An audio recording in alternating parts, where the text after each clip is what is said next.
M. Hinaya, yang merupakan atlet panjat tebing Sumsel, tidak menyangka dapat memperoleh medali emas di ajang Asian Games 2018.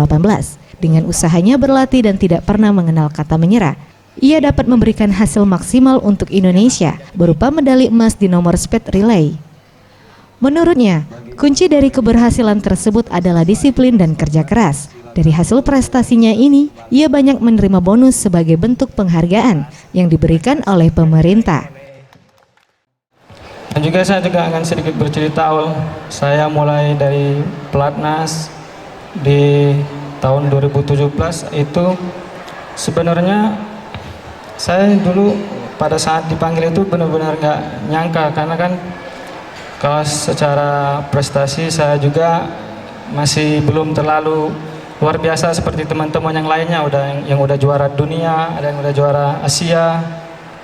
Dan saya sangat bersyukur di sana bisa masuk pelatnas.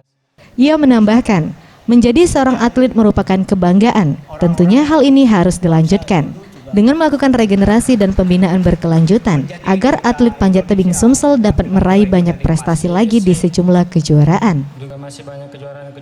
Tim Liputan, Sriwijaya TV.